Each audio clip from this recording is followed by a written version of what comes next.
I call this is Jesus because he is about freedom. He desires you to be free. Today, your bondage may not be sex trafficking. It may not be anything like that. But I guarantee you there's people in this room in bondage. Why do you know that, J.O.? Because you're a prophet? No, because I'm human and because you're human.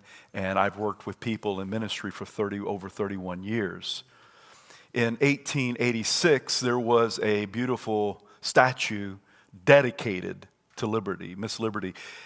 Radine and I were in New York City ministering years ago, and though I didn't walk right up to the Statue of Liberty, I saw her from the distance, and I love what she represents. She represents liberty and freedom, and on her it says this: "Give me your tired, your poor, your huddled masses yearning to breathe free. The wretched refuse of your teeming shore." God desires you and I to breathe free. He desires us to walk in absolute freedom. And I want to talk about that just for a few minutes, because though I love what Lady Liberty represents, how many of you know that a statue really honestly is not going to set you free? It represents freedom, represents liberty, but she really won't set you free. There's many people who have crossed our seas and borders to come into the USA, and they get into the USA and still they are in bondage because why? There's one who sets us free. You probably know him, and if you don't, his name is Jesus. And his truths, knowing his truths, not just reading them, not just singing them, but knowing the truths of God, knowing down in your hearts and guts is what sets people free. And from the very get-go, God has desired freedom for his people. It says in Genesis 2:16, "And the Lord God commanded the man, saying, of every tree of the garden you may," go with me, church, freely eat. It's in the heart of the Father for his sons and daughters, for you and I to be free. And it didn't take us long at all to jack that up. And it wasn't just Adam and Eve that jacked it up. You jacked it up. I jacked it up. We've all jacked it up because we've all sinned and fallen short of the glory of God. And then there's God's people in bondage for 400 years in Egypt. Slaves. What does God do? He hears their cry, and he comes and he sends a deliverer. Let me read Exodus 3:7. It says, "And the Lord said, I surely have seen the oppression of my people." I want to let you know today, whatever you're faced with, God has seen it. Whatever you've cried, God has heard.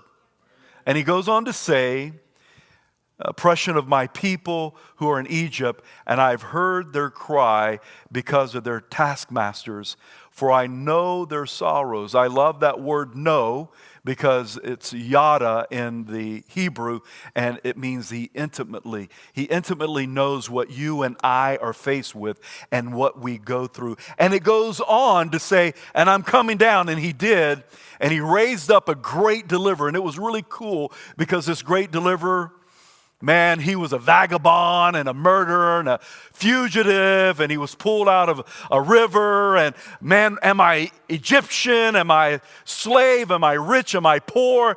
God uses people that way, and that's who Moses was. And God raises Moses up. Moses had his own stuff. He's on the backside of the desert for 40 years. And then at the right time, God calls him. Guess what he does? He sends him to the king. You know the story. You saw the 10 Commandments or, one of those movies. Hopefully you've read it out of the Bible, right? And he says, "I want you to go to Pharaoh, and I want you to tell him, let my people go." Can somebody say freedom? Freedom was way before Braveheart and Mel Gibson. Come on, somebody. Let my people go. You need to know this today. Whatever you're faced with, JR, you're assuming people in this room are in bondage. Yes, I am. Because I deal with too many people. And God has a plan for your life. You're called for more than you're living right now. He wants you to be free. I will say this, as I was studying and putting the sermon together, I felt quickened. You didn't get in bondage alone, and you won't get out of bondage alone. All of a sudden, you just didn't do it alone, and all of a sudden, you're not going to get out of it alone. And there's ministries, and there's people, and there's loving other saints and sons and daughters who's been there, done that are here to help you find freedom. We have many areas that people can do that, from our small groups to heart recovery and to even the ministries that we're going to be talking about today, at least one of them locally, because the other one is, in Indonesia, unless you want to go there. That's a good little flight. 400 years they were in slavery. God sends a man, Moses, and guess what he was? He was the greatest deliverer of all time. Until Jesus. God steps out of heaven in the form of a man. And now it's on the Sabbath day, and Jesus is to read, and he reads a very specific passage, and it was about him and all that Jesus came to do. Can somebody say freedom? If you read between the lines on this, all you'll hear is freedom, freedom, freedom of what Jesus has for his people. Now think about this. It's Jesus' hometown, in his church. How many of you know that Jesus went to church? Yeah. Jesus went to church regularly. For those who've gotten out of the practice of going to church since COVID, I got to encourage you, you should come back. Because Jesus went to church regularly. And now he's in church in his hometown, and he begins to read, and look what he reads. Luke 4:16 through 17. So he came to Nazareth. How many of you know that he was Jesus of Nazareth? Where he had been brought up. And as his custom, say that with me, his custom. He was a churchgoer. Was he went into the synagogue on the Sabbath day, and he stood up to read, and he handed the book of the prophet Isaiah. And when he had opened the book, he found the place where it was written. And look what it says. It's beautiful. You've probably heard this before, but I want you to hear it today, why Jesus came. He came so that you and I could walk in freedom. And the Spirit of the Lord is upon me, because he's anointed me to preach the gospel to the poor. He wants to see the poor free.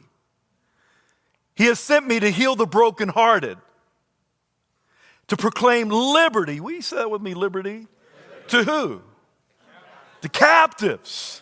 Those in bondage.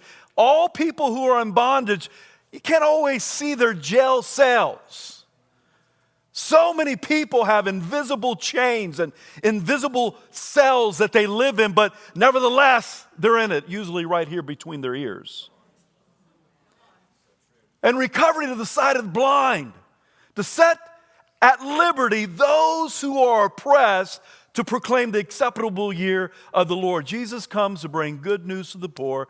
He brings liberty to those in captive. He brings healing for those in bondage. He brings freedom to those who are blind. He brings liberty to those who are oppressed by the oppressor. And then you see Paul, he writes, and guess where Paul is? He's in jail. God can use jail for some wonderful things. He did with Paul's life. And it says this in Galatians 5:1. It is for freedom that Christ has set us free. Can you even smile at that? It is for freedom that Christ has set us free. Stand firm then, and do not let yourself be burdened again by the yoke of slavery. For freedom's sake, Jesus has set us free. You're free to be free. You're free to be free. And it's amazing how many people who are sons and daughters, believers, who aren't walking in freedom. And I'm not talking about freedom to live like hell. I'm not talking about freedom without boundaries and restrictions. I have boundaries in my life. Boundaries and restrictions are very, very healthy. Like I'm restricted to live on earth. I don't just live in outer space or in the air. Now, I might fly to New York or somewhere, but it's only for a certain amount of time. I'm not free to live underwater. I have restrictions in my boundaries and freedom. I don't live any way that I want to according to the flesh. How many of you know that boundaries are a very good thing? Saints in this room probably have addiction problems. Saints in this room probably have problems with relationships. You know what that's called? Codependency. Bound to fear, poverty mentality, wrong thinking. We just came out of a series, Winning the War of what? It's very, very real. There's people in this room probably bound to the area of sex. There's probably people in this room that's got problems due to trauma in the past where the enemy sniffs it out like a shark sniffing out blood. There's bondage in this room due to sin. But there is one who comes to bring freedom today. And I really want you to be open to him. Really want you to be honest with yourself and to be open to be set free. Romans 6:1 says this, "What shall we say then? Shall we continue in sin that grace may abound?" Say this word with me, continue. I'm not talking about making a mistake. I make mistakes all the time, but I'm talking about you choose to continue to live in sin. Shall we continue? Shall we adhere to sin? There needs to be a resistance. Say that with me, resistance. Resist the enemy and he must flee. There should be a resistance in us when it comes to sin. And if there's not, you should really begin to seek God on that resistance. There were 613 laws that was in the Old Testament, and then all of a sudden Jesus comes and they send a letter to the Gentiles. Hey, you'll do good if you can just kind of do this right here. Abstain from things polluted by idols, sexual immorality. Ooh, that's a big one in America. Strangled and from blood. And it's like these 4 things and people still have a problem. Not 613 things anymore, but 4. And of course the 10 Commandments. So I want to invite to the stage right now a sister that Radiant and I got to speak with last Saturday, a week from yesterday, on the phone. Someone that God has absolutely brought out of bondage, got a wonderful testimony. Would you put your hands together for C.J. Curtis today? Thank you.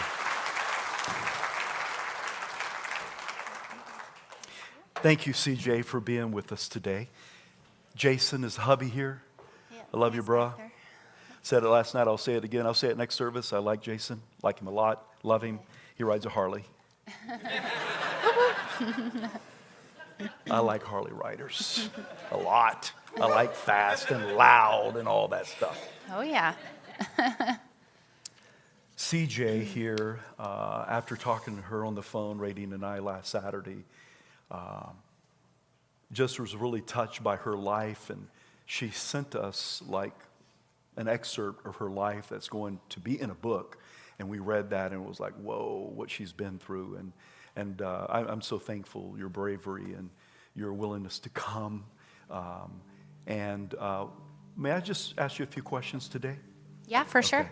Mm-hmm. So what was the age that you found yourself in sex slavery, in human trafficking?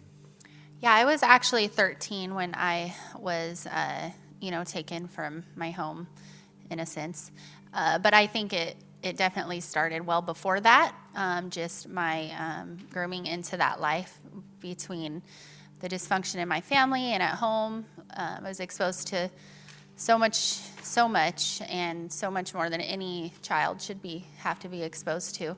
And so it really primed me for this time in my life when I was kind of a rebel, kind of a quiet kid, and but definitely a rebel. And so when my dad decided to move me away from all my friends in Spokane over to Seattle, I was angry, and it wasn't long before this pimp, spotted me outside of our hotel room and struck up a conversation with me. And over the next couple weeks, just figured out what I was into and what I was interested in. And at the time, we were, pretty poor family, and I really liked to party, and I liked pot and all that. And so it wasn't hard for him to entice me with these things and his flashy jewelry and all that. And so I made the decision to run away from my family, and that's when I was introduced to that industry. So you actually wasn't kidnapped. You were kind of drawn to this guy and groomed, and you chose to pursue that. Yeah. Where did he take you to? He took you out of Seattle. Where did you guys go? Yeah, so from Seattle, I hopped in his van and packed up a little suitcase, hopped in his van, and there was this other lady with him, and I was a little confused by that because I thought, I was running away with my Romeo, right? He's the guy. Yeah, and so right away I was a little caught off guard, having to sit in the back seat. And then they proceeded to, after we got a little ways out, proceeded to tell me what would be happening when we arrived in California. And I, like I said, I held a lot of things in. I was always like a stuffer. And so I didn't say anything, but inside I was freaking out. And I didn't know how to react. I just kind of went along with it, but definitely was very scared and intimidated by these guys. And so, so once we got down to California, we were in Oakland, straight projects, and we stayed with his family, and it wasn't long. We went shopping right away, so I got to go shopping, but I definitely didn't get to pick out my clothes, and he put me on the streets right away, gave me some rules, and put me out there. And 13 years old on International Boulevard in the corner. And so and sadly it wasn't within 5 minutes I had a car stop. So Scotty was his name, my pimp, and he was very abusive. He, would hit me in the legs, give me ice baths if I disobeyed or did something wrong. And so it was a very sick and twisted relationship, but I still had this, weird bond with him. And so thought I loved him. And so when he ended up leaving me with his family to go do something up in Seattle and probably get another girl or something, I imagine. I was afraid he wasn't going to come back, and I was left with his nieces, and they were just they were worse than him there. And so I found this opportunity to leave, and so I decided to run away from them, and was able to get a bus ticket back up to Spokane. Wow. So it was several months that I was gone. My family thought I was dead. My mom nearly killed herself looking for me, hanging up flyers. Sound like a life, honestly, of total evil and manipulation. It's very dark. Very dark. Really mess with your mind and bound in fear. I can't even imagine. We were at staff this week, and I asked, knowing that, talking to her and reading her excerpt in this book, knowing that this began when she was 13 years old, I asked our staff, does any of you have kids 13 or know any kids at 13? They raised their hand, and it's just, when I saw one of our staff raise their hand and know their daughter, I was like, that is really young and very little. What ages does it typically do like pimps begin looking for young ladies? I ask these questions so that parents are aware of it, and people online are aware of it, and even young people here, that you become very, very aware of it, wise to this. 12 to 14, I've heard different statistics, but, very impressionable age, very emotionally just, not developed at all, and a lot of angst and stuff at that age. And so and the vulnerability and plays a big factor in it. But yeah, it's. What was it like when you ran away? How did you get back from Oakland to Seattle? Yeah, it was actually I went to work one night and was able to call a regular client that I would see, and he got me a bus ticket, explained the situation, said I want to go home, and he got me a ticket, and I came back home on the bus. If I ask you anything you don't feel comfortable sharing, just tell me. Oh yeah. Is that okay? Yeah. Okay. Sure. What was it like when you got back to Seattle and now you're re-engaged with your family and you've been through this very, very evil, traumatic situation in your life? Yeah, it was really hard. I kind of, still being, very young, just felt like I was a lot more mature and grown, and so I was even more of a rebel and more of a you can't tell me what to do type attitude that I had because I had been through all this stuff, right? But I was also very traumatized, very broken, and ended up discovered meth. So started, I think, to cover that trauma and that pain. I found something to numb that, and fell quickly into that life, and be gone for weeks at a time. At that point, my father, my dad and I were very estranged because I had ran away from him, and I went back to my mom in Spokane. And so my mom just did whatever she could at that point, tried to put me in rehab and the Becca Bill or just different things. And she ended up finding a cool little program down in Florida, actually, that I was able to get into as a 4-month program. And I think a lot of healing took place at that spot. I was able to talk to a counselor a little bit. I don't remember the exact details. I do remember going over to the garden, they had a rose garden there and some really cool mentors and people that worked there. And so that made a big impression on me. But so I was able to stop using drugs for that time. And I came back up to Spokane, got back into high school. Still looking for love in all the wrong places type situation. So I got pregnant and had my son my senior year. And so after I had him, graduation, seeing everybody party around me, I ended up relapsing and doing meth again and just falling deeper and harder than before, and pretty quickly lost control. My mom, I ended up leaving my son with my mom. She was able to take care of him, thank God. But I literally was down in the clothes on my back, walking the streets it was, and just really using what I learned in California in that life. Pretty much got back into the life on my own, not necessarily being controlled, but still back in that world. Mm-hmm. Last night I read it, but you also mentioned it, that it reminded me of a cowboy giving, one of the cows a marking, that you got a tattoo because of, it was your John's marking. Brand from the brand. pimp, yeah. So he took me, so we stayed in Oakland, and he took me down to LA and ended up branding me. So I had a tattoo with his name on it. Since then covered, so that's nice. But yeah, that was definitely one thing that he did, and a lot of pimps do in that world in America, so they brand you. Do you mind to tell us a little bit of your journey to freedom?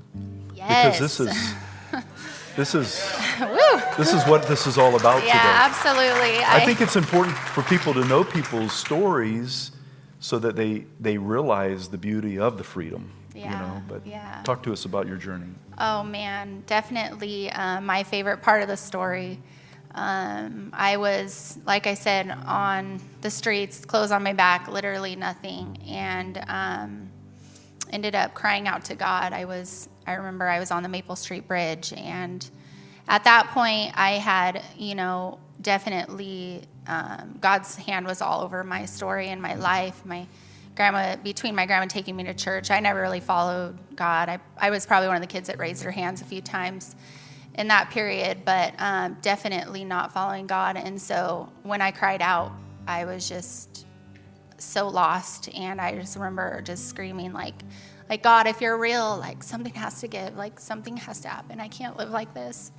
And he's so good. And a couple days later, or however long later, very shortly after, I ended up in jail and picked up the New Testament and just began reading, and Jesus showed up in a big way through his word and through the sweet ministers that would come in, and a couple ministries sharing their testimonies from different churches and things, and just really, really rocked my world. I felt like I had a second chance at life, so definitely took it. He's close to the brokenhearted. Yeah, very Even much. when you're running and rebel.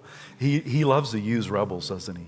Oh, yeah. He'll take a rebel and change their heart, and they become a great leader. Yeah, definitely. So getting out of jail, I had Jesus in my heart. I know I was all on fire, but still didn't really have a community or didn't know what to do with that. And so, would try to get people to go to church with me and just kind of like living like with Jesus, but not knowing how to. And so it wasn't until I met my husband, and he mentioned his daughter's going to Christian school. So I'm like, oh, another Christian. So that was enough for you. Like, hey. Yeah, like, hey, will you go to church with me? And so we've been together ever since. We got involved into a church family out in the valley, and we were there for many years, and it is a beautiful family, and really just got to start our walk together and going to church consistently, serving, and that's really where the transformation began in my life. How long have you and Jason been married? 15 years. Yep, 15 we just years. celebrated our 15. That's awesome, Jason. So cool. So cool. Yeah. Thank you for your bravery today. So wonderful I love testimonies. Yeah. They overcame by the blood of the Lamb. Yeah. And the word of their testimony, not loving their life even unto death. To me, that's the fear factor of like not being bound in fear, but to share your story. Because I mentioned it last night, it's not easy sharing your story. No. Because of the shame and everything that you've been through. But I can tell when people do this, they get more freer and freer and healed and healed. Absolutely, every time. So it wasn't several years into my walk with God. I was free from drugs and my recovery, and in that way, but I had never really opened up about that time in my life. I was and the enemy used that shame and those lies, and like I always chalked that time up to in my life as like I was, young and rebellious, and I ran away, and it was just like me, I did all this. And so God in his providence, and I guess it was just his time too, the right timing, just started really stirring in my heart to share my story. And I had already shared my story, but I didn't realize until a friend of mine gave me this book. It's called Walking Pray, Prey. Walking Pray. And I started to read that, and it was literally my story. It was this 13-year-old girl who was, introduced to the sex industry, and it was just like my story. And it really opened that time of my life back up, and I, started remembering things, and I realized that was the part. And just getting to the end of the book, it's really good. She lists a lot of like statistics and different things that go on in America in the sex industry. And so I just knew like I couldn't not do anything. I had to share my story. I had no idea when or how or what. Like I'm just, and so God in his providence, he, there at the same time, there was this concert going on that I just knew I had to be at. The Holy Spirit was just like really strong, like you have to be there. So I ended up going, and that's when Caleb got up and started sharing about HRC. And the safe house for women coming out of sex trafficking. And I was just like, oh my gosh, that's where I need to share my story. And so it was really cool moment, and I was able to go and introduce myself to Caleb and share my story for pretty much just the first time with his parents. I fought it for a minute. I was like, I don't know, and enemy really tried to keep me from that, but I did end up sitting down with Randy and Shelly, and they're so sweet, and shared my whole story with them, and the amount of freedom, just realizing that I was a victim. I was 13. Like, I can't believe I never really connected that. I was so young, taken by this guy more than twice my age, down to California. I didn't realize that I was actually a victim of sex trafficking until I read this book, and and the amount of healing that came from that. And that first time that I shared, I just encourage anybody to just share your story, or just, even if it's just one person, just go and share, because that shame is a real thing. And I think that the enemy uses that when you keep it in those secrets. Right. She owns a coffee shop over in Spokane Valley called The Garden, that I told her this morning. I says, I really want to take my wife on a date to The Garden, but you should check it out. She was telling me that even some of the things that they sell and what have you goes toward HRC. Yeah. So I've been sharing my story with HRC ever since, and it's been a passion of mine to partner with them in any way possible. So Jason and I opened up a cafe a couple years ago, and That's awesome. a portion of our sales goes directly to HRC, and it's also a big part of our mission at the cafe. You guys allow Harleys? Oh yeah, big time. Bring them over. I'll ride mine too. Just in closing, why would you encourage people to give toward these two ministries? Yeah, I like I said, I've been working with HRC for several years, and I've been able to come alongside of these women and mentor them and do activities with them. We get to go do fun things, and it's just so powerful to be able to speak into their lives, and just that they just see them realize that there's so much more than their it's their gifts, and their unique, just beautiful gifts go so far beyond the physical, and to be able to be a part of that and to see the transformation in them, I would say they're definitely the reason why I would encourage anybody to partner with HRC and other ministries like this, just to be a part of that transformation for other women like me. So great job. Can we put our hands together and thank